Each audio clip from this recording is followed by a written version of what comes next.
नमामि कृष्णनाथम्।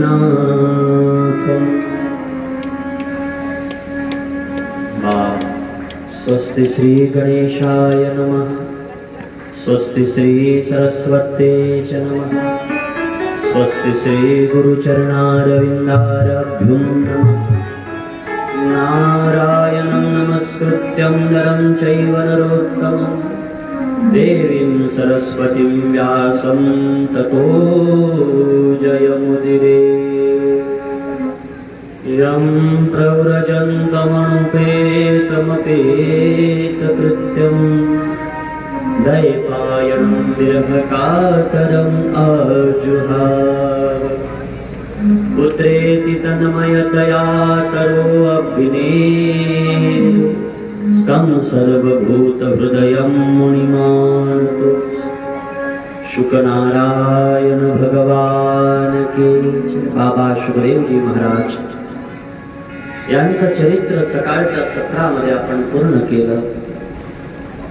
दुपारच्या सत्राला आरंभ झालेला आहे। या चरित्रामध्ये श्री व्यास चरित्र आपण पूर्ण केलं, शुकदेव चरित्र पूर्ण केलं आणि हे सर्व चरित्र पूर्ण करत असताना अवधूत शब्द भागवतामध्ये जिथं आला तिथपर्यंत आज आपण जाऊ।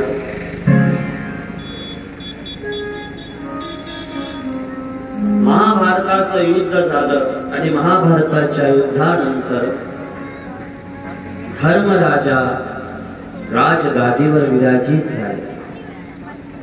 धर्मानं राज्य केलं, धर्मानं नीतीनं राज्य केलं, धर्मानं संस्कृतीनं राज्य केलं।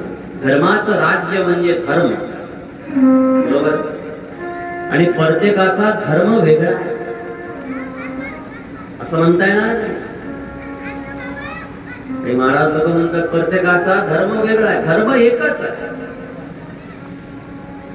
भागवतामध्ये धर्माची कुठे अशी व्याख्या केली नाहीये। आपण म्हणतो पितृधर्म मातृ, हे धर्म शब्द लागला हेही बरोबर आहे, पण धर्म एकच आहे। आणि धर्माला 4 पाय।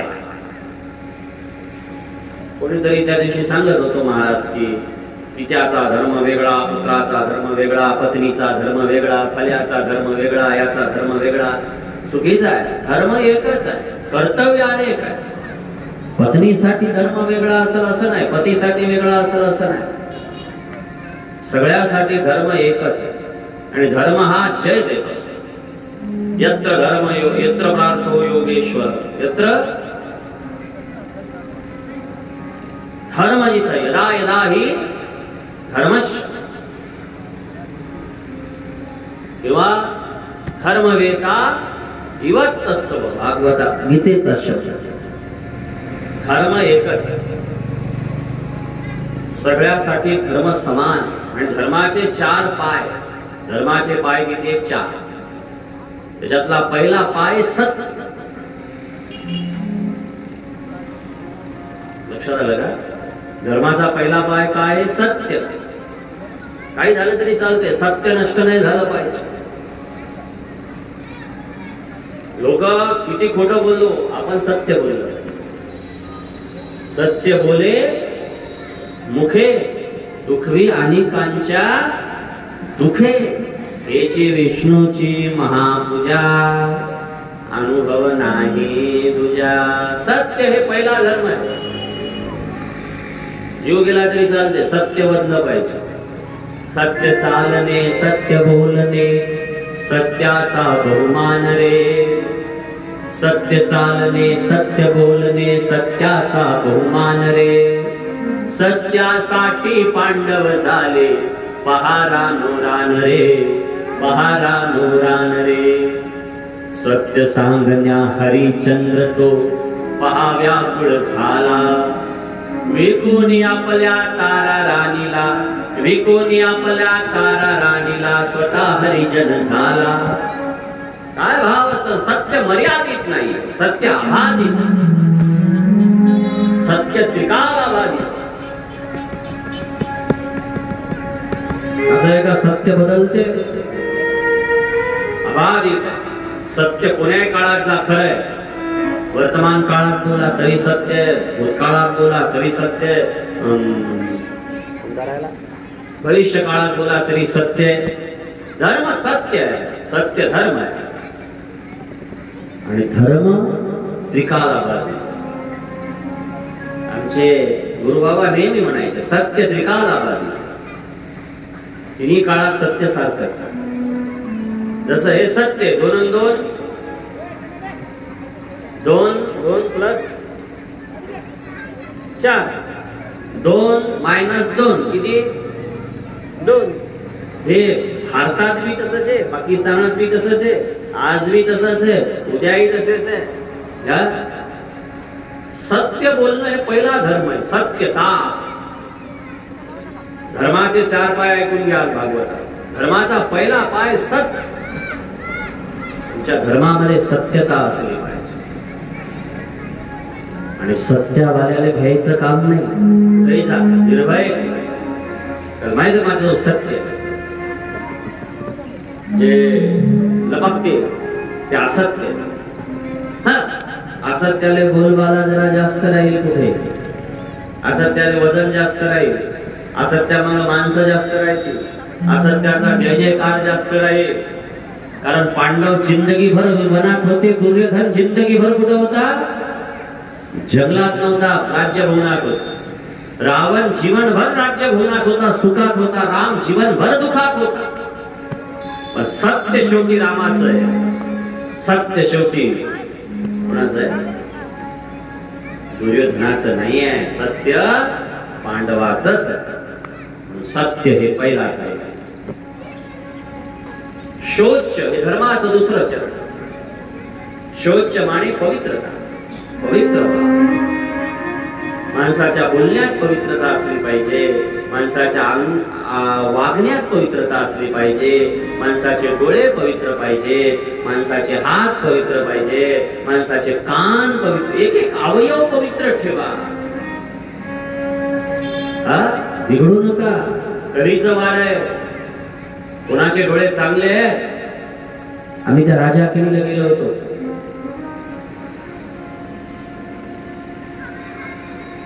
नवरात्रात काय दसऱ्याला एक देवी ना तिथं कोणती कमळ जाता. कमळ काय राजातील आहे ना कमळ. कोणती? कमला देवी. मोठं मंदिर. कमळ जाय का कमला देव. चल तर आम्ही तिथं गेलो. गेल्याच्या नंतर काय झालं? कीर्तन झालं 8 ते 10. त्या कीर्तनाला ठाणेदार साहेब खूप मोठं कीर्तन होतं. सगळे आले आणि मग रावण केला मोठाच्या मोठा विरोध.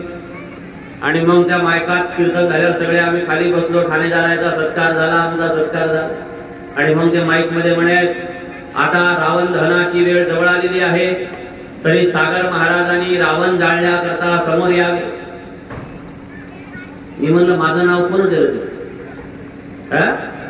आपली पात्रता आहे रावण जाळायची. रावणानं म्हणलेलं स्तोत्र आणखीन आपल्याला येत नाही. जटा कवी गलत जल प्रवाहिमा विधस्थले येते. रावण दिवसातून 3 वेळा अंघोळ करायचा. आपण दिवसातून किती वेळा करता? थंडीच्या तर काय काय म्हाताऱ्या करतही नाही. जाऊ दे ना, 2 दिवसातून एकदा. थंडीचे जाऊ दे, 1-2 दिवसातून एकदाच करत. रावण दिवसातून 3दा आंघोळ करायचा. रावण दिवसातून 3दा भस्म लावायचा. रावण दिवसातून 3दा महादेवाचं रुद्राष्टक गायचा. रावण मातृभक्त होता, रावण पितृभक्त होता, रावण उदार होता, रावण दयाळू होता. कोण म्हणजे रावण अधिकारी नव्हता? रावण अधिकारी होता. आणि रावणाला जाळायचा अधिकार आपला. एक म्हातारी म्हणे रावण सगळा होता पण त्याने सीता पळवली, म्हणून तुम्हाला जाळावं लागणार. मी म्हणलं नाही जाळणार. अरे रावण जाळण्यापेक्षा समाजातले रावण जाळा. रावणाला तरी 2 डोळे होते का किती होते? 20 तोंड 10 तोंड म्हणल्यावर डोळे किती होते?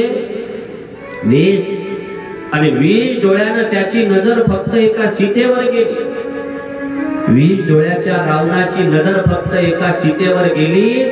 सध्या 2 डोळ्याचे रावण दिवसातून त्याची नजर 40-50 सीतेकडे जाते.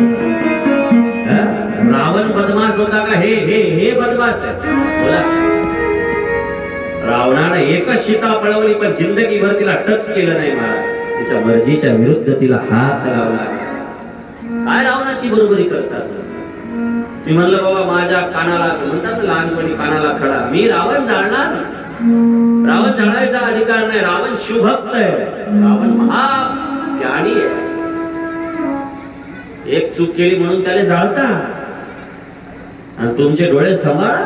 पंढरीनाथ भगवान की. धर्माचं दुसरं चरण काय? धर्माचं दुसरं चरण शौच आहे, पवित्रता आहे. पवित्रता, ज्याच्या जीवनामध्ये पवित्रता आहे त्याच्या जीवनामध्ये धर्म आहे. गोपाल कृष्ण भगवान. आणि पवित्रता नसेल तर तुमच्या धर्माला काय फायदा आहे महाराज? काय फायदा आहे? बोला. काय फायदा?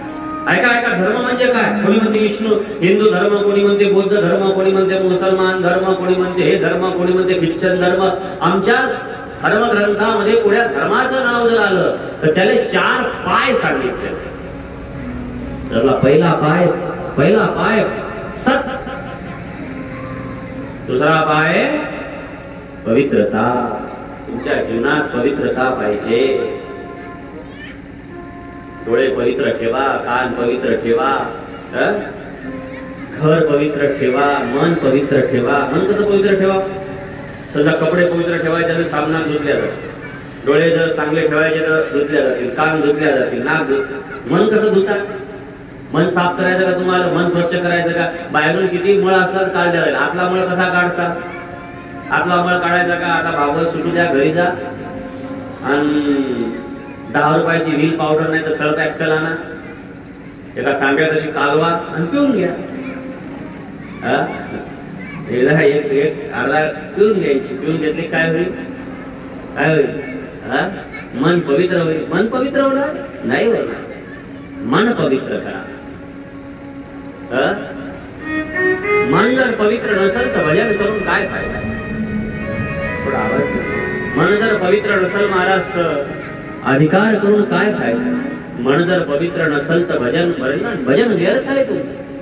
त्या भजनाला काही किंमत नाही. मन पवित्र करा, घर पवित्र करा. घरातली पवित्रता पाहिजे. पाणी टाकणारे लय झाले महादेवाले, कवाय उठा लागले, कधी चालले, कसे टाका लागले. पुण्य करायच्या ऐवजी पाप करायला. दिवसभर पलंगावर लोळायचं, दिवसभर सुनाच्या बेडवर झोपायचं, संसारिकाच्या बेडवर झोपायचं, संध्याकाळी चालले पाणी टाकायचं. शिव कशाले म्हणतात? शिव पवित्र आहे. आणि पवित्र शिवाले हात लावायचा असेल लिंगाले तर तुम्ही पवित्र पाहिजे. तुम्ही जर अपवित्र असाल, तुमच्यातली जर पवित्रता नसेल, तुमच्यातली जर पवित्र भाव नसेल, तुम्ही पूजा करून काय फायदा आहे? बोला ना, पूजा करून काय फायदा आहे? काय अधिकार आहे महाराज पूजा करण्याचा? घर पवित्र करा, स्वयंपाकघर पवित्र ठेवा. बिना आंघोळीचे स्वयंपाकघरात जाऊ नका. बिना स्नान केल्याचं जेवत जाऊ नका. हे नियम पाळा. पवित्रता हे धर्माचे चरण आहे. धर्माचा दुसरा चरण पवित्रता आहे. जेवढी झाली तेवढी पवित्र राहा. कोणाच्या घरी जरी गेलो ना तरी चटई टाकाल, भागवत वाचेपर्यंत तरी, मग तरी भलाई बस. वैद्य बावण पलंगावर बसा, आम्ही पलंगावर नाही बसत, चटई टाक. का? कारण जेवढं तुम्ही पवित्र राहाल तेवढं भगवंत कृपा करतात. मला एवढं सांगा, एखाद्या घरात स्वच्छ वातावरण, तिथं माणसाला जा वाटत, त्या घरात अपवित्रता असेल तर जा वाटेल का? नाही जा वाटणार. पण परमात्म्यानं धर्माचा दुसरा चरण पवित्रता दिलेली आहे. धर्माचा तिसरं चरण दया आहे. दया असू द्या. कुणाची दया करा. दया धर्म का मूल है. भगवद्गीता सांगते दया ठेवा. कुणाही जीवावर दया करा, प्राण्यावर जीवावर दया करा. पण दया राहिली का? मुलाचा खून आई करा लागली, आईचा खून मुलगा करा लागला, भावाचा खून भाऊ करा लागला, शेजाऱ्याचा खून शेजारी करा. दया कुठं राहिली? बोला ना, दया राहिली नाही. आणि याच्यात दया न राहायचं कारण काय? खाणं काय चाललं बैल, खाणं काय चालले कोंबडे, खाणं काय चाललं, खाणं काय चाललं मांस. आणि मांस खाल्ल्यावर समजते काय भाऊ आहे, हे बहीण आहे, हे काका आहे, हे नाही समजत. हिंसा करू नका. हिंसा परमो धर्मा. धर्म हिंसा देव धर्म पालन. भागवत काय सांगते? भागवत काय सांगते तुम्हाला? दया ठेवा, दया. कधी काही झालं तरी चालते, आपला धर्म दया आहे. दुश्मन जरी आपल्या दरवाजात आला, दुश्मन जरी आपल्या दरवाजात आला, तर त्यालाही काय करा? दया करा. बरोबर आहे? दुश्मनासाठी तुमच्या मनातली दया असली पाहिजे, दुश्मनासाठी तुमच्या मनातली भाव चांगला असला पाहिजे. ही दया आहे. दया करा. बरोबर आहे? दया हे धर्माचं तिसरं चरण आहे. आणि चौथं चरण आहे तप. धर्माचं तिसरं चरण आहे, चौथं चरण आहे तप. तपश्चर्या. तप करा म्हणजे बगळे कपडे घालान जंगलात जायचं का उद्यापासून? नाही. तप म्हणजे काय? सगळ्या जगाचा ताप सहन करणं म्हणजे तप आहे. समजते काय बोलायला लागलो मी? कधी कधी कोणाचा ताप असं सहन करणं बी तप. समोरचा कितीही वाईट झाला, आपण त्याच्याकडे हसत पाहिणं हे तप आहे. इंद्रियाले वाईट विषयात न जाऊ देणं हे तप आहे. मन वाईट विकारात न जाऊ देणं तप आहे. डोळे वाईट चिंतनाकडे चालले, त्या डोळ्याला वाईट चिंतनात न जाऊ देणं हे तप आहे. तपश्चर्या करा. तपं शोच्यदया सत्यमिति पादौ हा कृते कृतः अर्धमात्र शस्त्रयो भगनाम. कलियुगामध्ये धर्माचे 3 पाय नष्ट होतात. दया राहत नाही धर्माला, पवित्रता राहत नाही, आणि काय राहत नाही? शौच्य राहत नाही, पवित्रता राहत नाही, तप राहत नाही. धर्माचे 3 पाय नष्ट होतात. धर्माचा चौथा पाय सत्य, याच्यावर धर्म लढा लागलेला आहे. लढा लागला एकटा धर्म. आणि धर्मराजानं धर्मानं राज्य केलं. धर्मराजाचं राज्य समाप्त झालं. धर्मराजा, मी सांगितलेली कथा तुम्हाला 2-4 वर्षाच्या आधी. धर्मराजा स्वर्गाला निघून गेले. स्वर्गरोहण झालं. आणि स्वर्गाला जायचा रस्ता कोणता होता धर्माचा? तर पहिले हस्तिनापुरातून शुक्तालला गेले, शुक्तालमधून हरिद्वारला गेले, हरिद्वारहून रुद्रप्रयागला गेले, रुद्रप्रयागहून केदारनाथला गेले, केदारनाथून गंगोत्रीला गेले, गंगोत्रीहून यमुनोत्रीला गेले, यमुनोत्रीहून बद्रीनाथला गेले, बद्रीनाथहून व्यास आश्रम मान्याला गेले, मान्याहून वसुधारेला गेले, वसुधारेहून कैलासला गेले, आणि कैलासच्या वरी स्वर्ग गेले, असं शास्त्र सांगतं. बरोबर आहे? मला एवढं माहित नाही स्वर्ग आहे का नाही. तुम्हाला अनुभव सांगू का? अनुभव तुम्ही एकदा केदारनाथला पैदल जा, एकदाच फक्त केदारनाथचं दर्शन पैदल करा. महाराज स्वर्ग भेटल्या आणि वाटते. पंढरीनाथ भगवान काय अनुभव आहे केदारनाथ. ब्रह्ममुरारी सुरार्चित लिंग निर्मल भासित शोभित लिंगम जन्मज दुःख विनाशक लिंगम तत्प्रणमामि सदाशिवलिंगम. पांडव किती चढले मला माहित नाही, पण मी 10 किलोमीटर यावर्षी पहिले 2दा गेलो केदारनाथ. पण यावर्षी एवढं कठीण झालं केदारनाथ दर्शन. पहिले 13 किलोमीटर चालला लागत आहे, आता 26-27 चालावं लागतं. पहिले 13 किलोमीटर काही वाटायला नाही, दंदन जायचा माणूस चाललाय. पण ते प्रलय आलता ना 2013 मध्ये, तेव्हापासून एवढं कठीण झालं. एवढाच रस्ता, त्यांनी जाणारे घोडे, येणारे घोडे, दगड उखळलेले सगळे. त्याच्यातनी पैदल चालणाऱ्याची तर कमाल, आणि गर्दी असल्यावर तर आणखीन कमाल. आम्ही गेलो तेव्हा गर्दी. काय अद्भुत नजारा. 10 किलोमीटर चाललो. मी म्हणलं आता बस इथून नमस्कार, चला खाली. पण कसं तरी पुराणी गेलो ओढत ओढत. जेव्हा केदारनाथ दिसते, अद्भुत स्वर्ग, स्वर्गाचा मालक दिसते केदारनाथ. पांडव स्वर्गाला गेले आणि पृथ्वीचं राज्य राजा परीक्षिती करायला लागला. परीक्षितीनं नीतीनं राज्य केलं, धर्मानं राज्य केलं, न्यायानं राज्य केलं. परीक्षितीच्या राज्यामध्ये सगळीकडे सुकाळ झाला, आनंद झाला. पण तेवढ्यात कलियुगाला सुरुवात झाली. कलियुगाने जिकडे तिकडे तांडव सुरू केला. कली फार भयंकर आहे. तुम्हाला गंमत सांगू का? महाभारतामध्ये अशी कथा येते, गोड कथा येते, की एका गावात एक ब्राह्मण जमिनी किती रुपये विकते? 10-20 हजार काय असेल तरी 1 गुंठा जमीन विकते एक ब्राह्मण. आणि ती विकते कोणाला? गावातल्या एका शूद्राला. बरोबर आहे? एक ब्राह्मण एका शूद्राला जमीन विकते. आणि मग जमीन विकली, 10,000 रुपयाची नोंद होते तहसील मध्ये. त्याची जमीन त्याला भेटून जाते आणि मग तिथं जीसीपी येते. कशाले? पाया खांदायसाठी. आणि पाया खांदणं सुरू झाला की त्या पायातली मडकं सापडते सोन्याचं, हंडा. मग ते हंडा सापडल्यावर शूद्र डोक्याला हात लावते, हे कसा काय सापडला? ते हंडा उचलते आणि ब्राह्मणाच्या घरी नेऊन देते. ब्राह्मण देवा, तुम्ही जमीन विकली, हंडा विकला नाही, हंडा तुमचा आहे, तुम्ही घ्या. ब्राह्मण म्हणे, बाबा मी जमीन विकली, त्याच्यात गोटा निघो का माती निघो का आणखीन काय निघायचं ते निघो, जे निघायचं ते निघल, पण ते कोणाचं? तुझं. मी हात लावणार नाही. ब्राह्मण म्हणे, मी सोन्याचा अंडा घेत नाही. आणि शूद्र म्हणे, मी घेत नाही. ती केस गेली राजाकडे. आणि धर्मराजाकडे ही केस गेल्यावर धर्मराजा विचार करायला लागला, कसा सोडवावा न्याय, हे नीती कशी सोडवा, हे न्याय कसा सोडवा. ब्राह्मण म्हणते, मी जमीन विकली, त्या जमीन गोटा निघो का माती निघो का सोन्याचा हंडा निघो, ज्याचं जमीन विकली त्याचं. शूद्र म्हणते, बाबा मी जमिनीचे पैसे दिले, मी जमीन विकत घेतली, मी सोन्याचा हंडा विकत थोडी घेतला, मी सोन्याचा हंडा थोडी विकत घेतला. हंडा कोणाचा? ज्याची जमीन आहे त्याचाच. दोघांचे भांडण निघे, हे बरे मला हंडा सोन्याचा. तुम्ही जाग्यावर आ ना, भांडण कशासाठी चालले? हे म्हणते सोनं नाही पाहिजे, तेही म्हणते नाही पाहिजे. फक्त फरक इतकाच आहे, ते द्वापार युग आहे, कलियुग नाही. कलियुगात तर लोक चप्पल सोडत नाहीत, भागवतात आलेली. पंढरीनाथ भगवान की. कलीचा धर्म ते दोघ जणांचा वाद धर्मराजाकडे जाते. धर्मराजा परेशान होते, कुणाला उत्तर द्यावं, कुणाला उत्तर द्यावं. श्रीकृष्णाला बोलवल्या जाते आणि भगवान श्रीकृष्णाला बोलवल्याच्या नंतर भगवान श्रीकृष्ण परमात्मा तिथे येतात आणि विचारतात, काय झालं? म्हणे, असा असा न्याय करायचा, बोला कसा करायचा सांगा.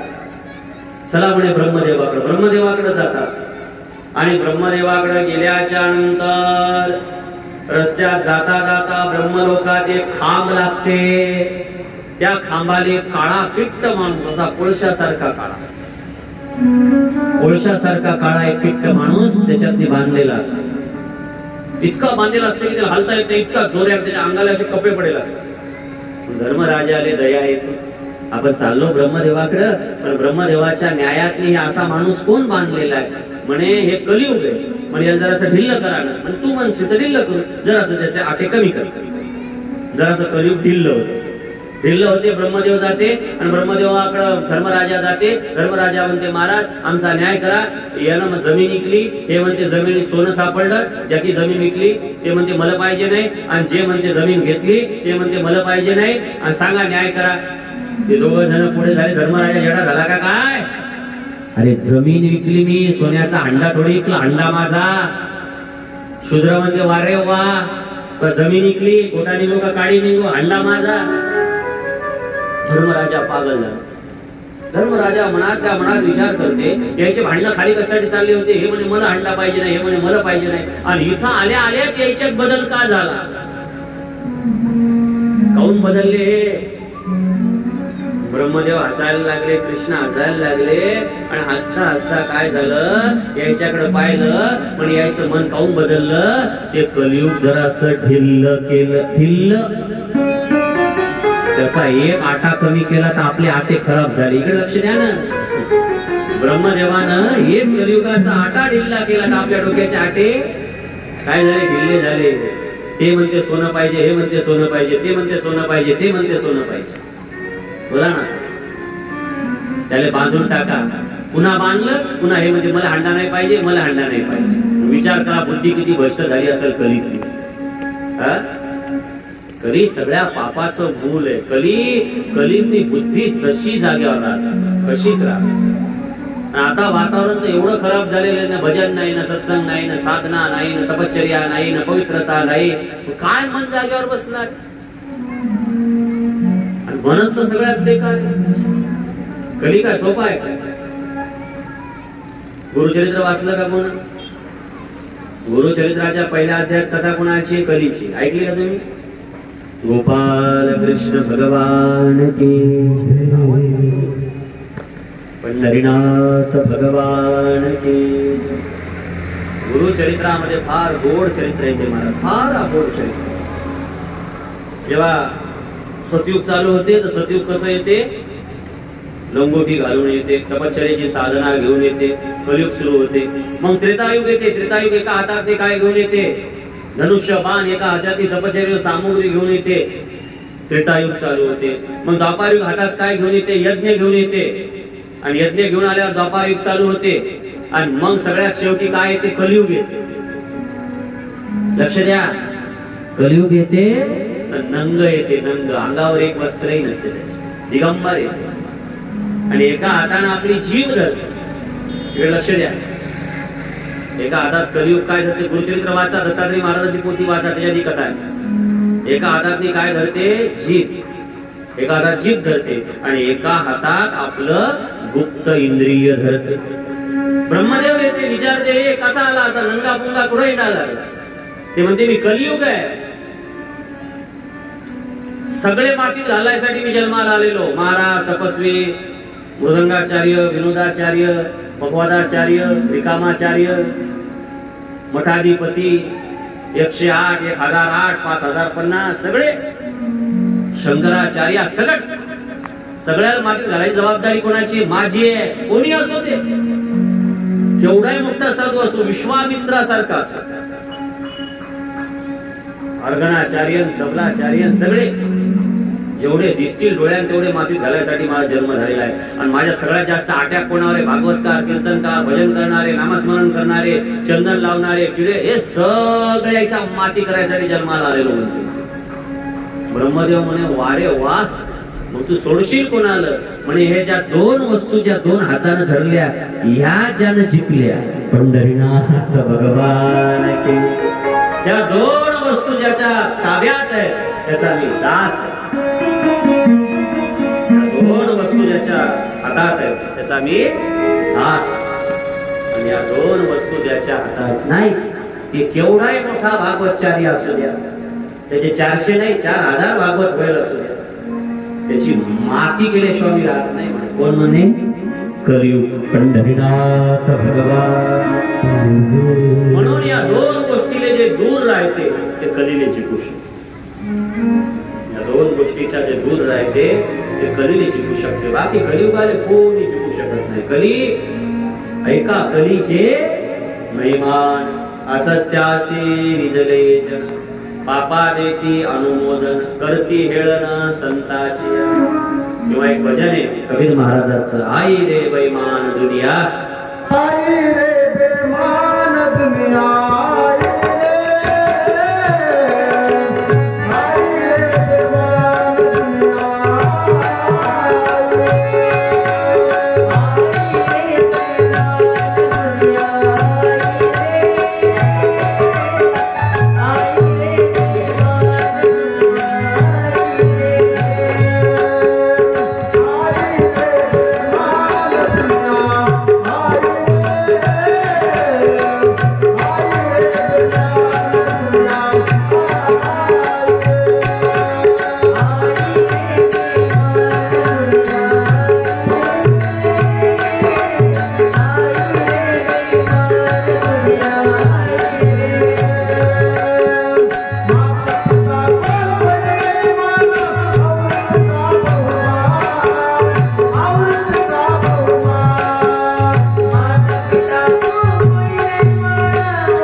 रे।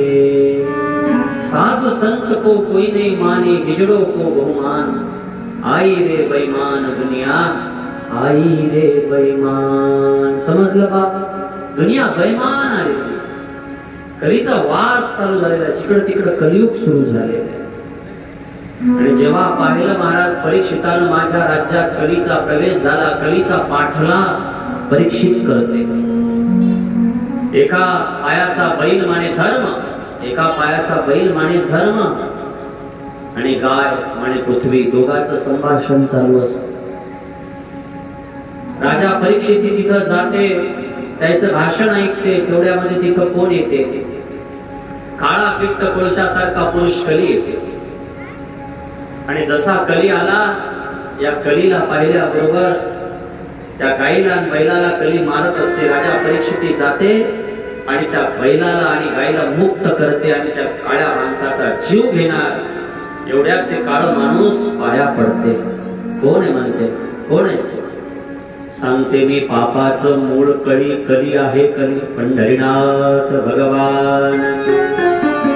सगळं पाप जिथं बसते ते कली मी आहे, कलीचा भाव मी, कली जगत मी आहे। एवढं म्हणल्याच्या नंतर राजा परीक्षिती म्हणते माझ्या राज्यात राहू नको, अरे राज्य तुझं, युग माझं आहे, कुठं सोडशील? राज्य जरी तुझं आहे पण युग कोणाचं आहे? माझं आहे। तुझ्या राज्यातून मी जाईल अशी चिंताच करू नको, जाणारच नाही। म्हणजे मग काय करायचं? म्हणजे एक सोपं काम करायचं, मला तू राहण्याकरता जागा दे, मी त्याच जागेत राहील। बरोबर आहे? कलीला राहण्याकरता जागा दिल्या। गोपाल कृष्ण भगवान की पहिली जागा दिली। अभ्यस्तिस्तदा तस्मै स्थानानि कले ददो, भूतं पानं स्त्रियः सुना यत्र धर्माश चतुर्विधम। चार जागा दिल्या पहिली। त्याच्यातली पहिली जागा आहे पत्त्याचा डाव। घेऊन ठेवतो, जिथेही पत्त्याचा डाव असेल तिथं कलीचा वास। आणि पत्त्याचा डावच नाही, सगळीकडे, मग सगळीकडे, सगळीकडे म्हणजे समजते तुम्हाला? जिथं 3 रुपयाने दिल्या जातात, 5 रुपयाने दिल्या जातात, सगळे काय शाहूकार लोक,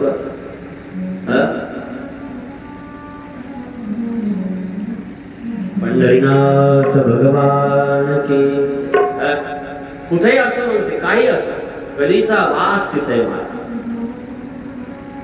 जिथं 1 रुपया 2 रुपये बिना कष्टाचा होते, कमाई केल्याचा होते, 2 नंबर न होते, तिथं कोणाचा वास आहे? कलीचा वास। तिथं कलियुग आहे। भागवतामध्ये स्पष्ट लिहिलेलं आहे कलीचा वास कुठे? इथं आहे। कलियुग तिथंच आहे। कलियुग तिथून जागा सोडून जातच नाही, कलियुग तिथं उभंच आहे, 24 तास उभं। पहा आता तुम्हाला सगळ्याला त्याच्यात वरली मटका काय असते ते भानगडी आपल्याला काही माहिती नाही तेवढ्या, लोक लय भारी असतात। त्या दिवशी एक पोरग माझ्याच पाया पडलं, पाय, आणि मला म्हणे सागर महाराज आशीर्वाद द्या। म्हणलं कशाले? म्हणे 500 आले तर 200 तुमचे। म्हणलं तू चालला कुठं? म्हणे पत्ते खेळायला। 500 आले तर 200 तुमचे। वा रे वा शाही। जिथं 1 रुपया 2 रुपयानं बिन कष्टाची होण्याची अपेक्षा असेल तिथं कली आहे, तिथं कलीचा वास आहे। तिथं दूर राहा, त्याच्या 10 हात दूर राहा, बिलकुल दूर राहा। त्यानं स्वतःचा नाश होते, घराचा नाश होते, धर्माचा नाश होते, कीर्तीचा नाश होते। अशी वृत्तीच ठेवू नये माणसानं। 1 रुपया फुकटचा 2 रुपये आले पाहिजे, बिलकुल नाही। ही अपेक्षा ठेवणं ही पाप आहे। घृतम पहिलं सांगितलं घृत। घृत घृत माने पत्त्याचा डाव, तिथं कलीचा वास आहे। पान माने दारू, जिथं कोणी दारू पिणारा असेल तिथं कलीचा वास। जे मदिरा पिते ते कलीचा भक्त आहे, कलीचा दास आहे, कलीचा सेवक। म्हणून दारूच्या दूर राहा। पुढे महाराज नेहमी म्हणायचे मद्य पिना पाप है, सुन लो हमारी बात, एक एक बूंद में सो गो हत्या का पाप। एक जर थेंब पिला तर 100 गाई मारल्याचं पाप कशात आहे? एक थेंब पिण्यात, एक थेंब पिण्यात। लक्ष द्या, दूर रहा दारूच्या. कोण किती म्हणू आज मेरे यार की शादी है, त्याला म्हणा एंड्रिंग पाच एकदाच. पंढरीनाथ भगवान की. मदिरा बुद्धी भ्रष्ट करते, मदिरा दोष देते, मदिरा विनाश करते. मदिरेच्या पायी किती लोकांचा नाश झाला काही अंदाज आहे? बुद्धिहीन लोक असतात, लोक चालत नाही बिजाड्याचे. आता कोणातरी गावात कथा होती, पंढरीनाथ भगवान की. म्हणून दारूच्या दुर्गा, मदिरेच्या दुर्गा. पण काय किंमत आहे त्याच्यातली सांगा. तुम्ही दारू पिता, तुम्हाला कोणीतरी घरात बरं पाहिजे, बरं पाहिजे तर पिणारे, परिवारात बरं पाहिजे, सोयऱ्या धैर्यात बरं पाहिजे. कोण बरं पाहिजे? बरं स्वतःचा पैसा जाते, स्वतःची इज्जत जाते, स्वतःची प्रॉपर्टी जाते. हा गोपाल कृष्ण भगवान. आमची एक माळीबाई बाजारात बसली, पालकी गुलाबी पालक 100 गड्ड्या आणल्या. पालकी काय ते पिदाड आलं म्हणे, काय भाव दिला पालक? म्हणे 10 रुपये. एक 10 रुपयात एक गड्डी. काय म्हणे म्हातारी? 100 रुपयात एक गड्डी दिली पाहिजे. म्हातारी म्हणले का असा जर भाव लावला तर ही एवढं पालक कटल का? ते म्हणे काऊन नाही कटणार? तू माझ्याजवळ एक बॉटल आहे म्हणे, ती घे जराशी. तू 100 गड्ड्या पालक कटणार नाही? माय 30 एकर वावर कटवलं म्हणे मी. पंढरीनाथ भगवान की. धन्य आहे बाप, धन्य. बिदाड्याची खरंच कमाल आहे. आता पंढरपूरला गेलो, पंढरपूरला आणि जरा यायला तिकडून उशीर झाला. एकटच होतो, भाजीपाला घेतला, उशीर झाला. आमचा मठ नदीच्या या काठावर. मी आलो सातारकरच्या मठावर आणि तिथं मग एका ऑटोवाल्याला हात दिला. म्हणलं पलीकडे जायचं, किती घेतात ते म्हणे महाराज तिकडेच चाललं. चला 10 रुपये द्या. बस म्हणलं जमलं. आता मी त्या ऑटोत बसलो की 3 पिलाडे आले. ए महाराज उतार, ए महाराज उतार. उतरलो खाली. काय करतो ते डगणकन ड्रायव्हर, ते ऑटोवाला चांगलं होतं बिचारा. ते म्हणे महाराज इथं बसा समोर माझ्याकडे. बसलो. 3 जण ऑटोत बसले. मग ऑटोवाल्याला विचारलं, ए कुठे जायचं तुम्हाला? म्हणजे सातारकरच्या मठावर जाय. आणि ऑटो तिथंच उभा. आणि 3 बिदाडे म्हणे पुढे जायचं, सातारकरच्या मठावर जायचं. ते म्हणे महाराज आता कसं करावं? नाही म्हणावं तर मारतात, आपण दोघंच होतो. आणि हो म्हणावं तर ऑटो तिथंच उभा आहे. म्हणलं तू माझा दिमाग त्यावेळेस सांग 600 रुपये लागतील. किती लागतील भाडं? 600 रुपये. आणि तू पहिले सांगा 200 माय 400 तू आहे. आपण त्या फुकटचा सौदा थोडी करत असतो, महाराज आहेत ना. 600 रुपये भाडं लागेल. एक म्हणे 700 घे. चालले सातारकरच्या मठावर. म्हणे महाराज आता. म्हणलं आता काहीच नाही, तिघायला बसव. ते क्लच चालू कर, काय असते ते हँडल मार, क्लच चालू कर आणि ब्रेक दाबून ठेव. आणि अर्धा घंटा निस्ती गाडी अशी ऍक्सिलेटरवर चालते. त्या कंडक्टर त्या ड्रायव्हरनं ऐकलं ना महाराज माझं ऑटोवाल्या. 10 मिनिटं निसतो भुर्र भुर्र भुर्र ऑटो चालला. ऑटो जाग्यावर उभाच. ऑटो कुठे जाणार? आला सातारकरचा मठ. त्याच्यातलं एक खाली उतरलं. वा मस्त ऑटो आणला. दुसऱ्यानं पैसे काढले 700 रुपये. हे काय 700 रुपये एवढ्या राज्यानं सोडलं. 100 शिल्लक. पण तिसरं उतरलं, खटकन कानपट्टीत मारली त्याच्या. म्हणलं हे कमी लागेल होतं वाटते. आणि मी पळायच्या तयारी. मी लय हुशार. मी काय मार खाणार होत काय? कोणाच्या हाणली त्या ड्रायव्हरच्या. मी एवढा हुशार माणूस होती, घरात सरप निघला तर कधी पाहुण्याच्या हातात काडी दिली पाहिजे. मरल तर सरप मरल, नाही तर कधी काडी सरप निघला काडी कोणाच्या हातात असली पाहिजे. मरल तर सरप मरल, नाही तर पाहुणा. मी पळायच्या तयारीत होतो. पण ते म्हणे हे काय ऑटो हल्ला म्हणे गड्ड्यातून माझी मान दुखायला. गड्ड्यात गेलाच कुठं राहू ऑटो. काय धंदा आहे. तुकडोजी महाराज याच्यासाठी भजन म्हणतात. काही पिता हे शराब, काही पिता हे शराब, काही पिता हे शराब, काही पिता हे शराब. हे मन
दुसरं चरण काय दिलं? एका कळीला राहण्याची दुसरी जागा कोणती दिली? दारू. दुसरी जागा दिली, तिसरी जागा परस्त्री. परस्त्रीकडे कधी वाईट बुद्धीनं पाहू नका. कुळाचा नाश होते महाराज. परस्त्री काही एवढी सस्ती समजू नका. कुणाही स्त्रीकडे कधी वाईट बुद्धी जर गेली तर तुम्हाला भक्ती करायचा अधिकार नाही. समजते का काय बोलतो मी? जीवनात जरी तुमची नजर कोणा परस्त्रीकडे गेली की तुम्हाला माळ घालायचा अधिकार नाही, तुम्हाला मंदिरात जायचा अधिकार नाही, तुम्हाला भजन करायचा अधिकार नाही. सगळ्यात मोठी भक्तीतलं विघ्न परस्त्री आहे. परस्त्रीच्या 10 हात दूर राहायला पाहिजे. साधू कशाला म्हणतात? जे परस्त्री मात समान. जीवनामध्ये कधीही परस्त्रीच्या दूर राहायला पाहिजे. भागवत सांगा त्याच्या जीवनामध्ये परस्त्रीचा स्पर्श नाही आहे ते साधू. म्हणजे फुल पॅन्ट शर्टावर असला तरी ते साधू. एखादा 10 घंटे ज्ञान जरी सांगत असेल समाजात, ज्यानं परस्त्री बुद्धी ठेवलेली आहे, काही फायदा नाही. त्याच्या भजनाचा फायदा नाहीये, त्याच्या ज्ञानाचा फायदा नाही. भूत प्राण स्त्रिय सुना. चौथी जागा दिली मांस खाणं. चौथी जागा दिली निंदा म्हणजे हिंसा करणं. कधी मांस खाऊ नये. जीवनात खाण्यासारखे लय पदार्थ आहेत. देवाने किती दुनिया दिली, काय खायचं ते काय खायचं.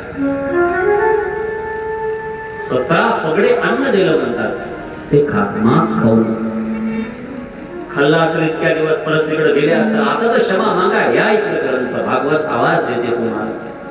भागवत गावात कशासाठी येते की सुधरा.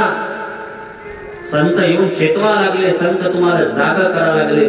संत जाग करायसाठी येतात. काय गरज आहे? काय आवश्यकता?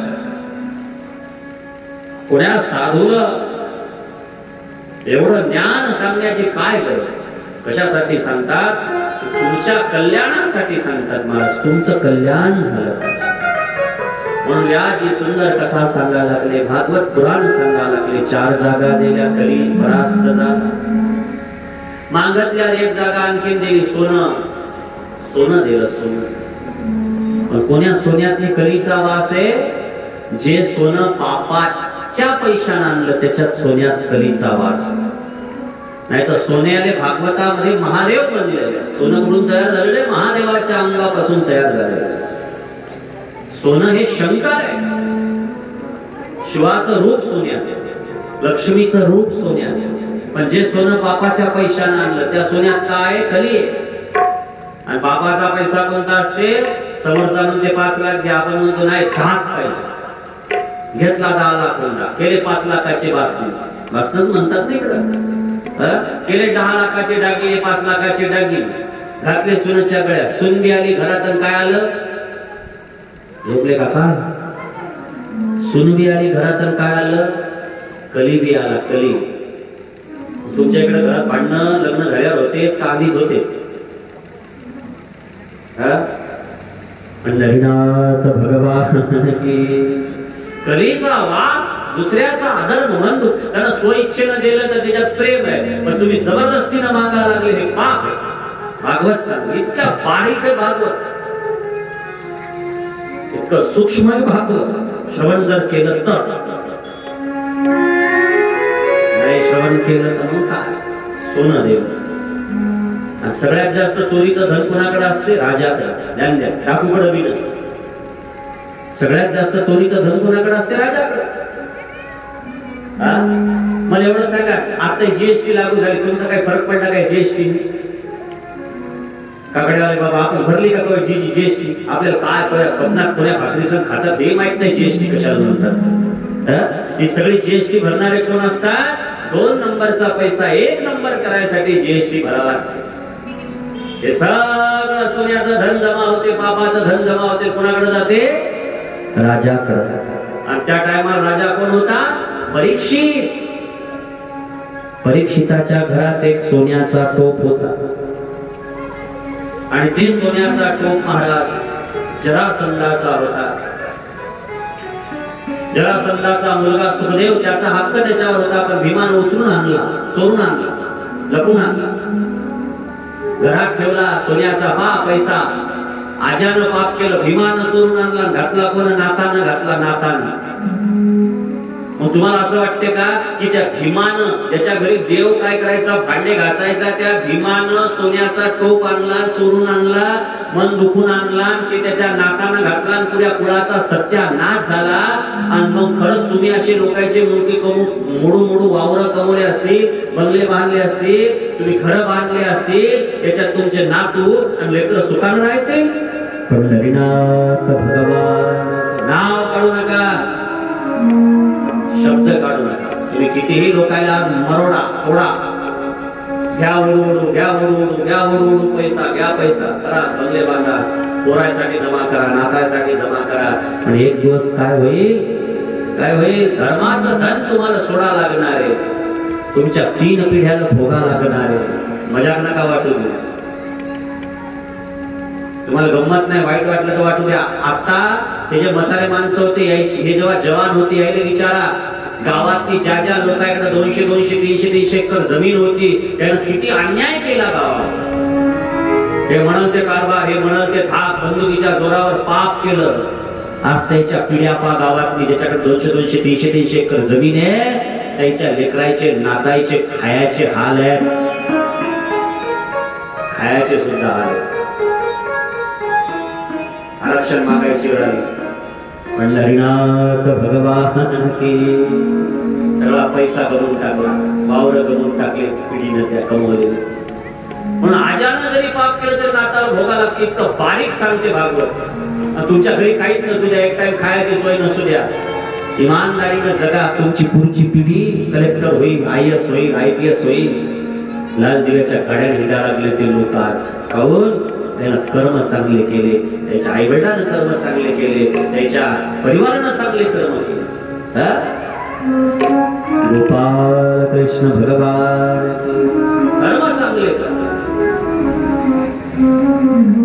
काही लोकांकडे 500-500 एकर जमीन होती. सध्या लोक आम्हाला सांगतात, महाराज लय गावात नाही हिंडतो, मला लोक सांगतात महाराज ज्याकडे 500 एकर जमीन होती, हे आमचा माणूस आहे, पण याच्याकडे आता 5 एकर राहील नाही. आमच्याकडे 500-500 एकर होती, नव्हतीच, आमच्याकडे 50 एकर झाली. काय कमाल आहे, कशाने झाले? विचार करा, जरासा विचार करा. अधर्माचं धन कधी कामा पडत नाही. किती कमवून ठेवसाल, जा लागणार जाते. व्यासजी सुंदर कथा सांगतात. राजा परीक्षितीनं टोप डोक्यात घातला, कोणाचा? जरासंधाचा, भीमानं चोरून आणलेला डोक्यात घातला आणि बुद्धी भ्रष्ट झाली. कोणाची वस्तू वापरल्यानं बुद्धी भ्रष्ट होते बरं, ध्यान ठेवा. लय सवय, याची गाडी, त्याची पॅन्ट, त्याचं शर्ट, त्याची टोपी बिलकुल घातली नाही. आपली फाटकी नाही सांग, आपले कपडे फाटके आहेत ना, फाटके घातले पाहिजे. कोणाची वस्तू वापरली नाही पाहिजे.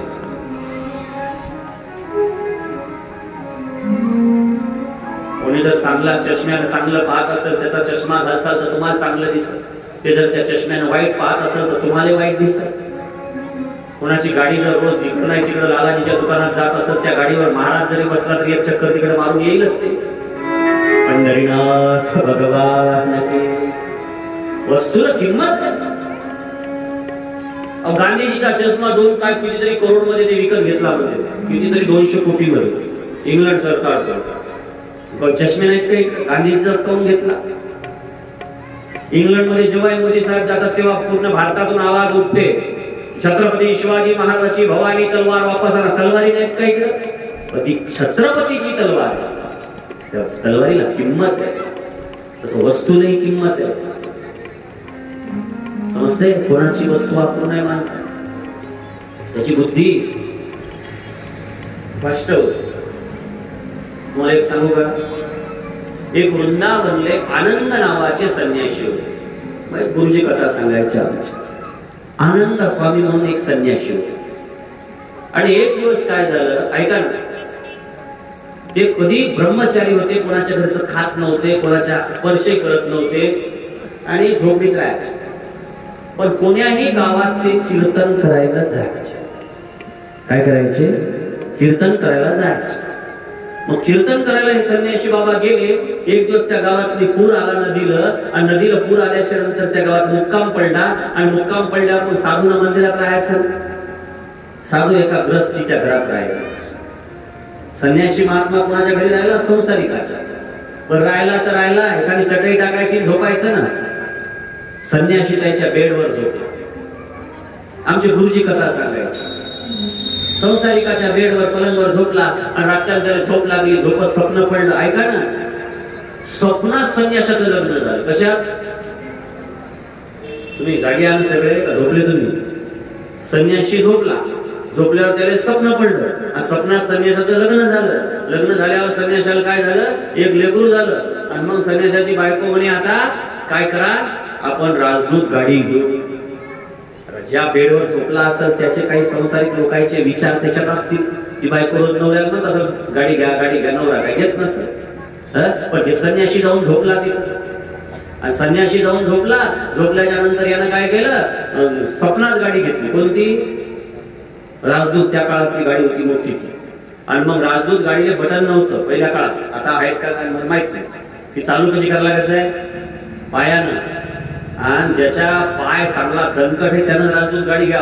कारण ते जे हिडेल असते ना, त्याचं जेवढ्या जोऱ्यानं वर दाबलं तेवढ्या जोऱ्यानं वर फेकायचं.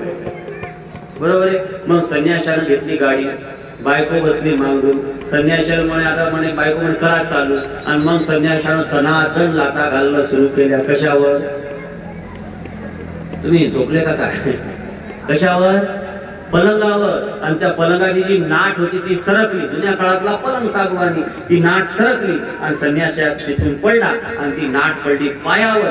जिंदगी भर ते संन्यासी, आनंद संन्यासी वृंदावनले लंगडत राहिला. पाय सरळ झाला. कशानं पाय मोडला? कशानं मोडला? एका ग्रस्तीच्या पलंगावर झोपल्याचा एवढा दोष. तुम्हाला वस्तू मजाक वाटते काय? वस्तू लय खराब. आपण तर कोणाचे चादरी घेतो, कोणाचे वस्तू वापरतो, त्याला जर गचकरणं असलं. पंढरीनाथ भगवान की जय. विचार करायसारखी गोष्ट आहे. कोणाची वस्तू वापरू नये. परीक्षितानं टोप घातला, जरासंधाचा टोप घातला, बुद्धी भ्रष्ट झाली. परीक्षित राजा किती चांगला होता. एखादा साधू 200 फुटाहून जरी दिसला तर त्या साधूला नमस्कार परीक्षित करायचा. पण आज त्याची बुद्धी भ्रष्ट झाली. आणि परीक्षित काय करायला लागला ऐका ना. एका आश्रमात गेला, एक साधू भजन करू लागला. परीक्षितानं पाहिलं हे साधू भजन नाही, ढोंग करायला लागला. काय बुद्धी सरकली काय माहिती. मेलेला सरप उचलला आणि साधूच्या गळ्यात टाकला. कुठं टाकला? साधूच्या गळ्यात टाकला. साधूच्या गळ्यात सरप टाकल्याबरोबर साधून श्राप नाही दिला. साधूला माहीतच नाही की गळ्यात सरप टाकला का हार टाकला. साधू निघून, साधू तिथं शांत राहिला. परीक्षित निघून घरी आला. टोप काढला, रडायला लागला. अरे अरे मी काय केलं? ते टोप निघल्यावर त्या टोपाची 2-3 गोष्टी त्याच्या मागं. परीक्षिताची बुद्धी भ्रष्ट व्हायचं पहिलं कारण ते टोप सोन्याचा होता, पापाचं सोनं होतं म्हणून त्याच्यात कलियुग होतं म्हणून त्याची बुद्धी भ्रष्ट झाली. ते टोप जरासंधाचा होता म्हणून परीक्षिताची बुद्धी भ्रष्ट झाली. हे असे 2-3 कारण आहेत. आणि एक मुख्य कारण सांगू का, परीक्षिताच्या आज्यानं पाप केलं. परीक्षिताचा आज्या होता अर्जुन आणि अर्जुनानं सर्प जाळून मारले होते खंडीर वनात. खांडवन जे दिलं होतं खांडवन अग्नीला, तेव्हा सर्प जाळून कोण मारले होते? अर्जुनानं मारले होते. त्या सर्पानं श्राप देता जळता जळता तुला डसून मारू. अर्जुनाने सरप डसला नाही, अर्जुनाचा मुलगा अभिमन्यूने सरप डसला नाही, पण अर्जुनाच्या नाकाले राजा परीक्षितीने सर्प डसला. आज्याचं पाप कोणाला भोगावं लागते? नाकाले नाकाले.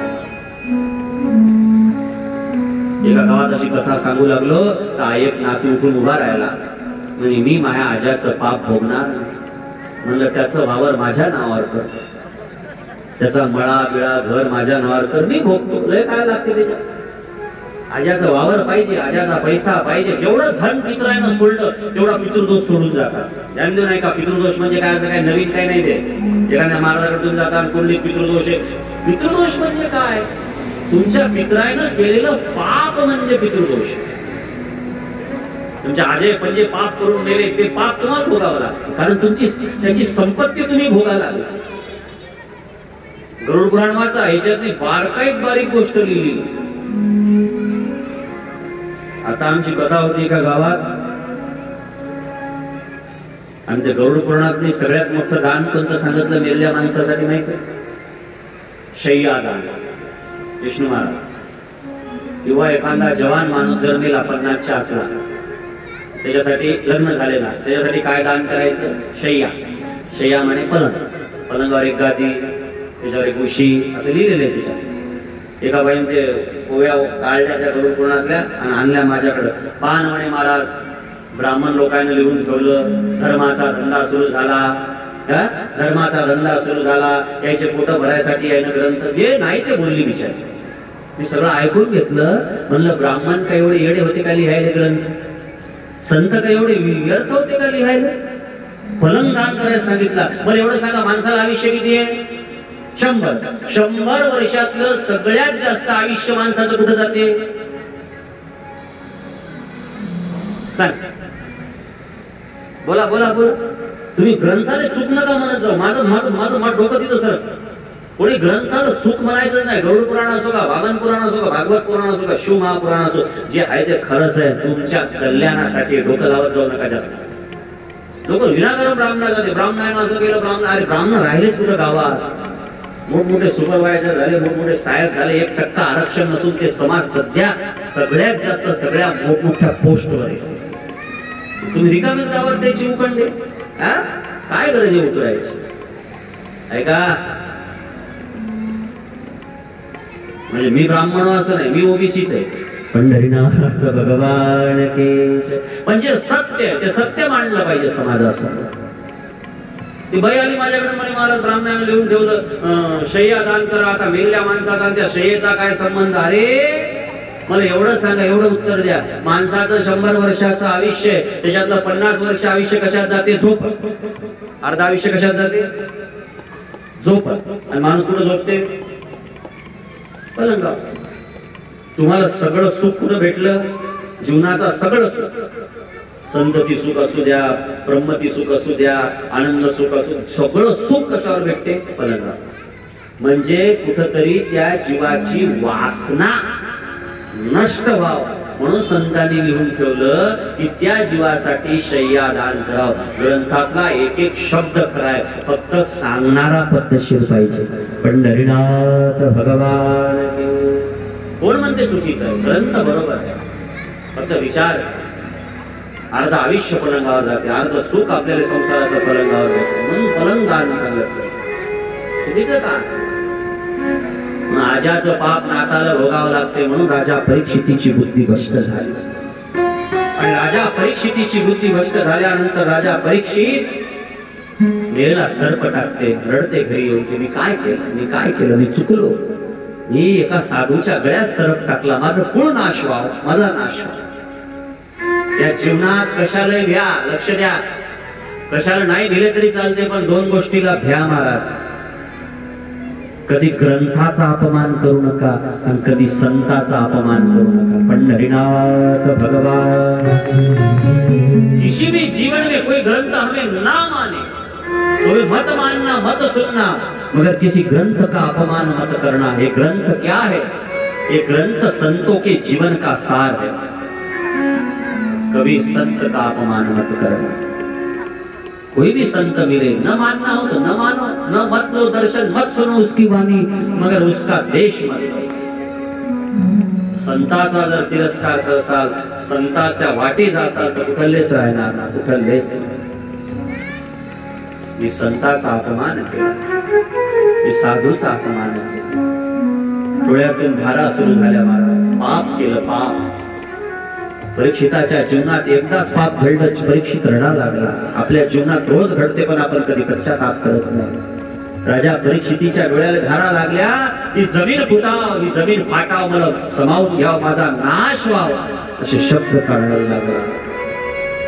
तेवढ्यामध्ये कोणीतरी येऊन परीक्षिताला सांगितलं, परीक्षित, ए परीक्षित, तुला श्राप झाला, तू 7व्या दिवशी मरणार.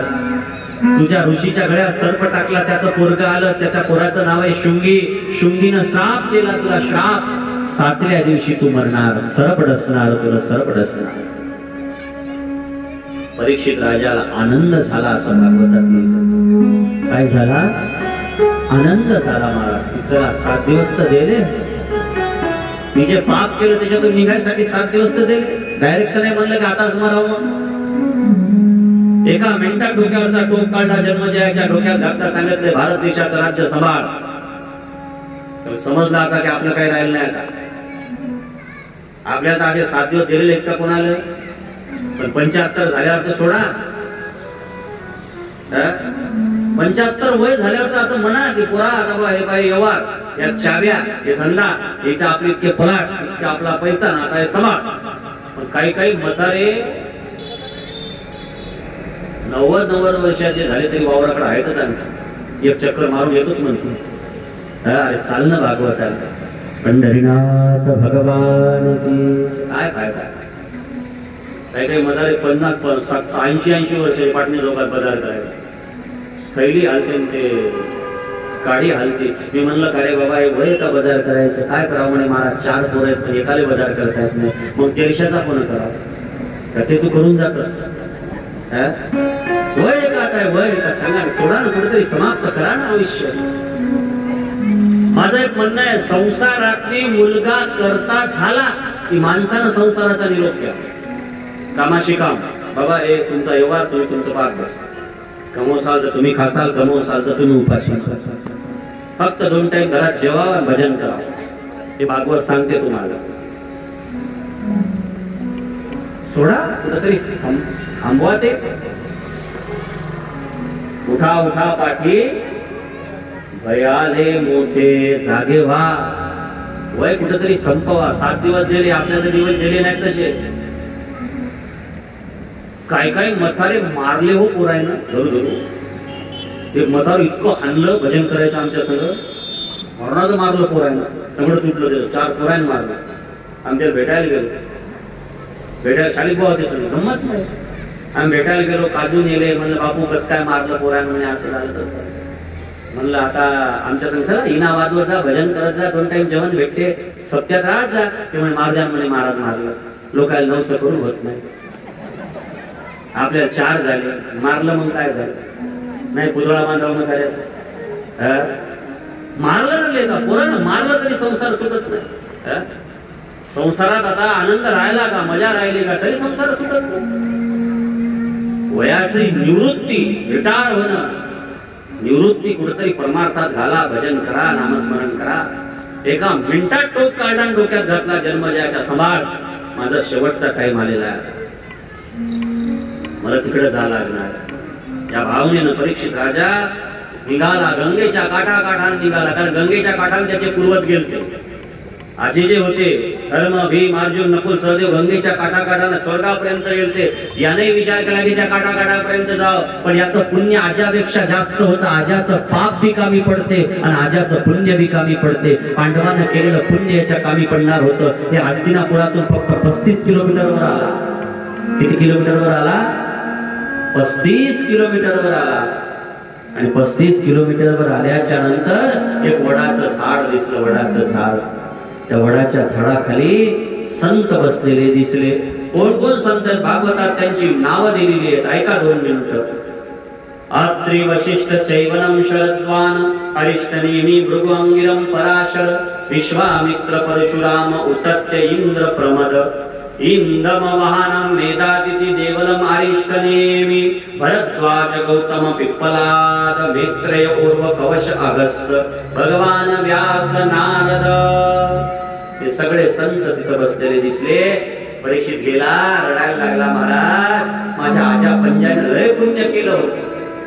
एक तरी संत भेटत नाही दुनियेत. ज्ञानदेव नाही का काही भेटल. भागवताचा शब्द आहे, तात मिले, भात मिले, परिवार मिले, कुटुंब मिले, धन मिले, दारा मिले, सगळं भेटल रे बाबा, पण खरा संत भेटत नाही. पंढरीनाथ भगवान.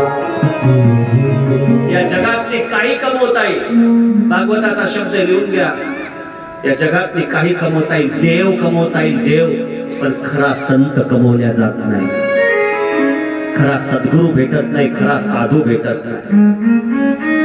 भाग्य आपलं या कलिकालात जर सद्गुरू भेटले, भाग्य. तिथं म्हणतो झाले जन्माचे सार्थक मंदिरी अरे श्री गुरुवा. संत भेटल्यासारखं काय भाग्य. आणि ते टायमावर मरायचं का? 7 दिवसात मरायचं, अशा टायमावर संत भेटले पाहिजे. काय भाग्य असेल परीक्षिताचं. परीक्षित रडायला लागला. एवढे संत, एक संत भेटत नाही, एवढे संत आले. हात जोडले. महाराज, मला 7व्या दिवशी मरायचंय. मी मरोस तर तुम्ही भजन करत राहा, बस एवढा उपकार करा. संत काहीच बोलले नाही. त्याला माहिती आपल्याला काहीच करायचं नाही, आपण ऐकायला आलेलो. तत्राद भगवान व्यासपुत्रो. काल 2 दिवस झाले ज्याचं चरित्र आले ऐकलं तुम्ही, जिथं अवधूत शब्द भागवतामध्ये दत्तात्रय महाराजाचा अवधूत शब्द इथं लागलेला, या श्लोकात लागलेला. तत्राद भगवान व्यासपुत्रो यदक्षयं गामटटमान अनपेक्षः अलक्षलिंग लिंगो निजलाद भूतष्टो वृत्तश्च बालर अवधूत वेश.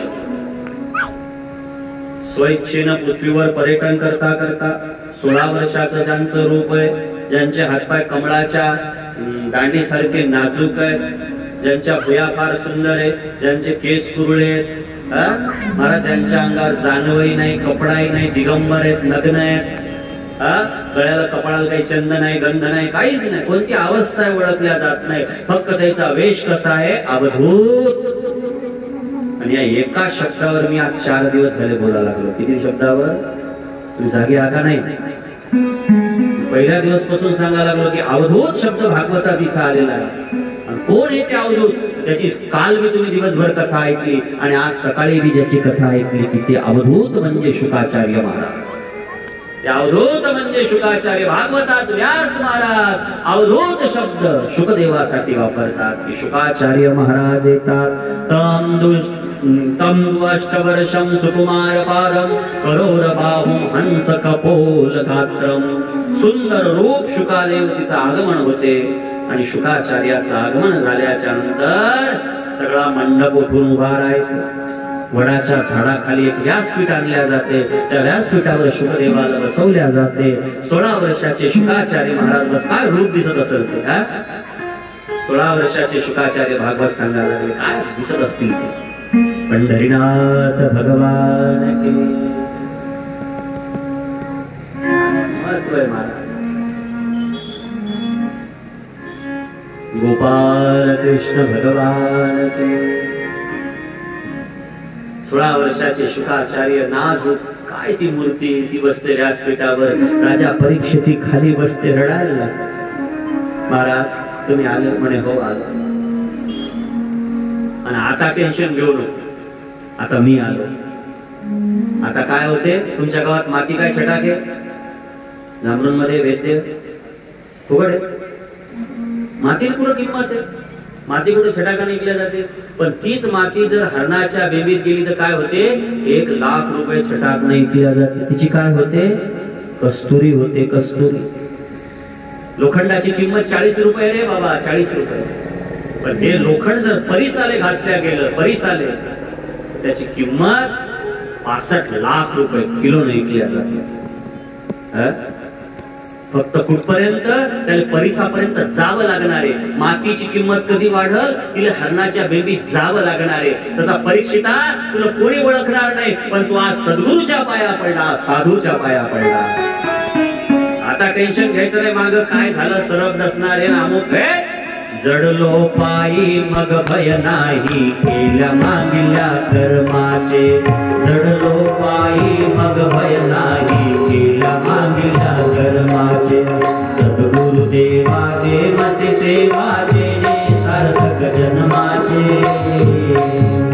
सद्गुरु देवा देवसे सेवा देणे सार्थक जन्माचे.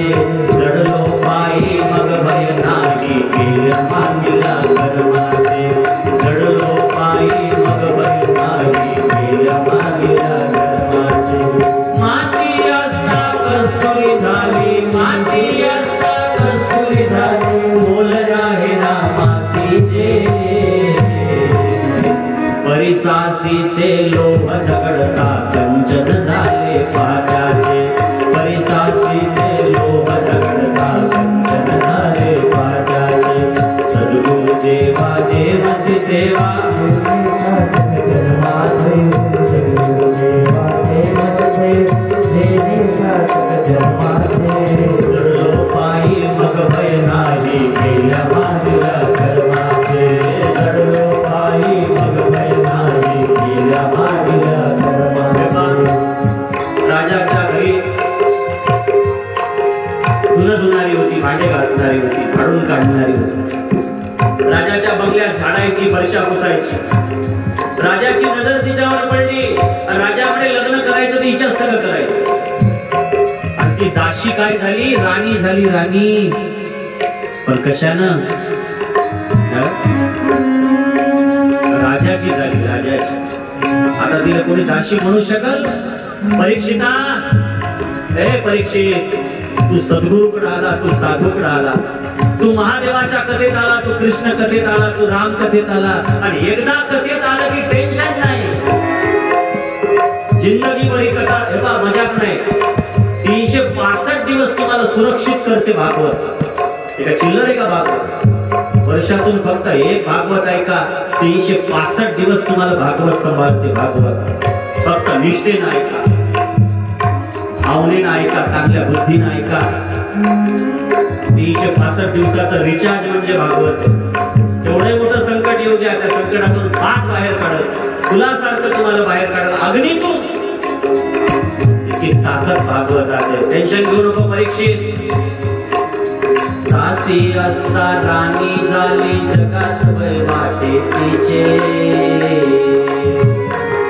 दासी असता राणी झाली, दासी असता राणी झाली, जगात वय वाटे तिचे.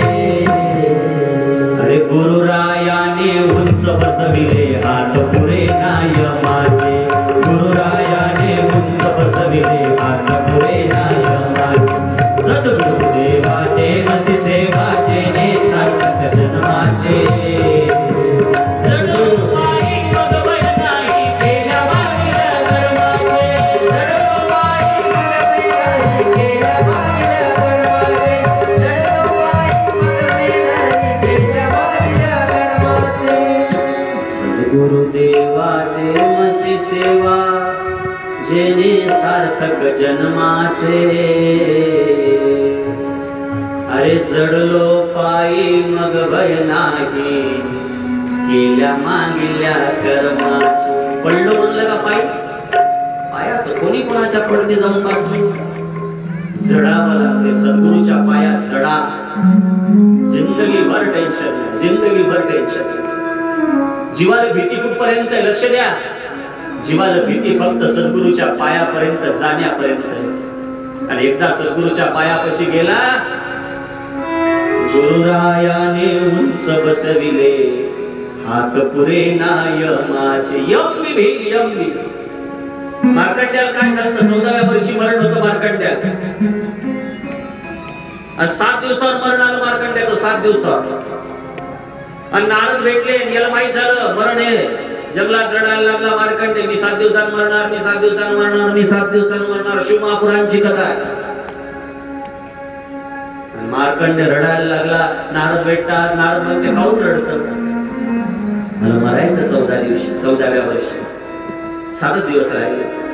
टेन्शन घेऊ नको. हे मंदिर आहे, हे महादेव आहे आणि हे मंत्र आहे. ओम नमः शिवाय मंत्र दिला नारदानं. कोणाले? मार्कंड्याला. आणि मार्कंड्य बसला. गुरुरायाने इथं बसवलं. भागवतावर नाही बसवलं. जे बाई म्हणून तुम्हाला बसवलं, आम्हाला काय इथं बसवलं. गुरुनं नाम दिलं, इथं बसवलं तुम्हाला उंच.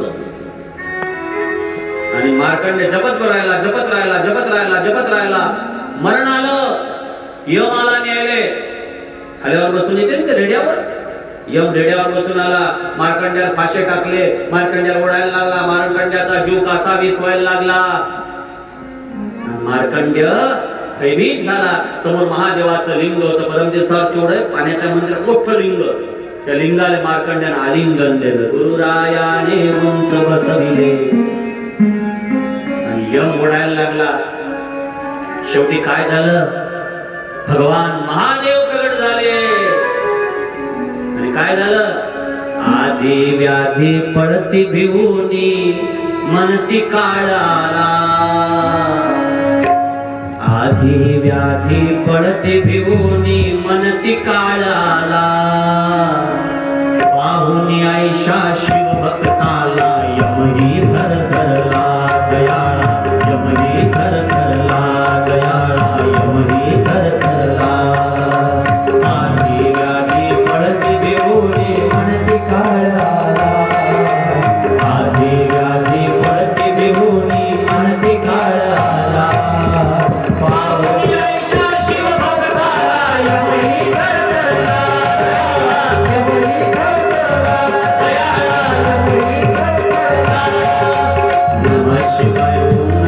शिवाय मंत्र मनी बसला. नमः शिवाय नमः शिवाय मंत्र मनी बसला. सावळ्याचा अंत सागरा मंथनी सापडला. मंथनी सापडला. मंथनी सापडला. नमः शिवाय नमः शिवाय मंत्र मनी बसला. नमः शिवाय नमः शिवाय मंत्र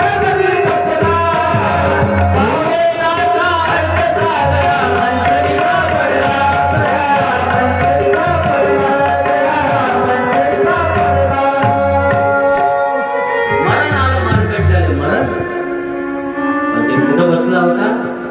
लक्ष द्या. त्याच्या गुरुनं जे नाम दिलं ओम नमः शिवाय जपत बसला. काय झालं? काय झालं? आधी व्याधी पडती भिवूनी मनती काळाला. पाहुनी आयशा शिवभक्ताला यमही थरथरला दयाळा. यमही थरथरला. यमाला भीती वाटते. कोणाची? गुरुरायाने उंच बसविले हात पुरे ना यमाचे. समजलं? परीक्षेत चिंता करायची. आणि आणखी सांगतो, ज्याचा गुरु कमजोर आहे, ज्याची गुरुवर निष्ठा नाही, ते चिंता करतात. चिंता कोण करत? परेशान कोण होईल? ज्याची गुरुवर विश्वास नाही, ते चिंता करतात. ज्याचा एकनिष्ठ भाव सद्गुरूवर आहे, ते चिंता कधीच करायची बिलकुल नाही. जेवून द्या सागर महाराजांचं वचन. बिलकुल करायची. आपली चिंता गुरु करायची. फक्त भजन पक्क पाहिजे. तुमचं नाम पक्क पाहिजे. तुमचा विश्वास पक्का पाहिजे. तुमचा विश्वास जर पक्का असेल ना, तर गुरु करल काय करायचं.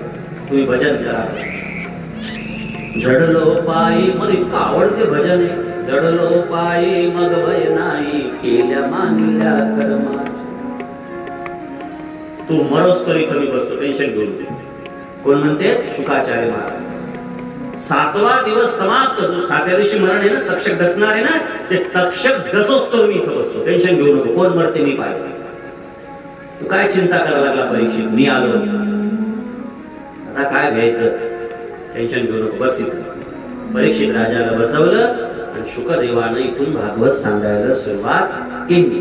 इथंच भागवताच्या पहिल्या स्कंदातले 19 अध्याय समाप्त झाले. असे 335 अध्याय आहेत. असे स्कंद 12 आहेत.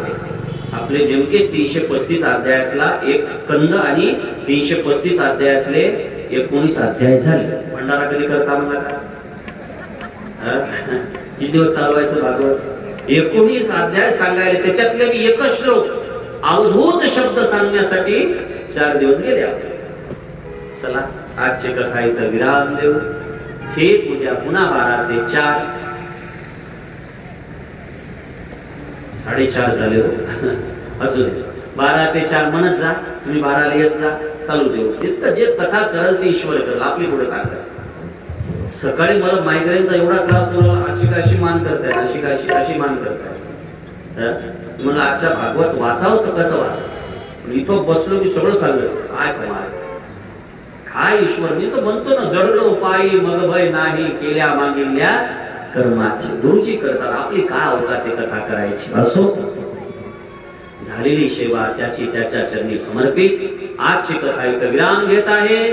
उद्या ठीक 12 ते 4 कथा होईल. उद्या एकादशी आहे, उद्या गीता जयंती आहे. उद्या भगवत गीता सांगितली होती अर्जुन परमात्म्याला, कृष्ण. उद्या गीतेचा एक अध्याय होईल, 15वा अध्याय उद्या गीतेचा गायला जाईल. पहिला श्लोक 15वा अध्याय आणि शेवटचा श्लोक आपण सगळेजण म्हणू. उद्या गीता जयंती होईल, बरोबर आहे. 2 वाजता गीता जयंती केल्या जाईल. गीतेचा जन्म उद्याच्या एकादशीला झाला होता. गीता जयंती होईल आणि एकादशी पकडा सगळेजण. काही सांगू नका शुगर आहे, बीपी आहे. विचित्रपणा, तुम्हाला बीपी आहे, शुगर आहे, काय नाही. भगर काय, किती पदार्थ भेटतात विकत. लाडू, चिवडा, धपाटे, पराठे, वडे, काही करता येते उपासाचं. एक दिवस काय तेवढं मरते काय एका दिवसात माणूस? फळ खायचे, एक दिवसात तर काही बीपी वाढणार नाही, एक दिवसात काही शुगर हाय लेवल होणार नाही. धोंड्याच्या महिन्यात दिवाळीच्या घरी पूर्णाच्या पोळ्या संकावून खाल्ल्या. किती शुगर असले तरी एक गोळी घेऊन खाते. इनबाई म्हणते म्हणून खाते. एकादशीने म्हणते माझी शुगर वाढते, बीपी वाढते. सोडून द्या. एक एकादशी, बाकी कोणता व्रत नाही केलं तरी चालतं. एकादशी करा बस. उद्या एकादशी आहे. उद्या 12 ते 4 भगवत कथा होईल. 1 मिनिट सगळे प्रेमाने श्रीराम जय राम, जय जय राम, जय जय राम, जय जय राम.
कृष्ण कृष्ण हरे हरे हरे राम राम राम हरे हरे कृष्ण कृष्ण कृष्ण हरे हरे हरे राम राम राम हरे हरे पवन तनय संकट हर मंगल मूर्ति रूप राम लखन सीता सहित हृदय बसहु सुरभूप श्री बालकृष्ण लाल भगवान श्री राधे श्याम भगवान श्री शुकनारायण भगवान रंगड़े शरवण गोविंद बाला अवधूत चिंतन श्री गुरुदेव सद्गुरु भगवान श्रीमद् भागवत महापुराण नमः पार्वती पतये हर हर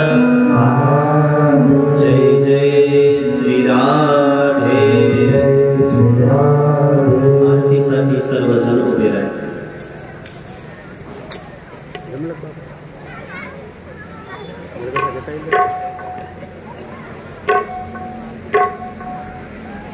झालं का सगळं?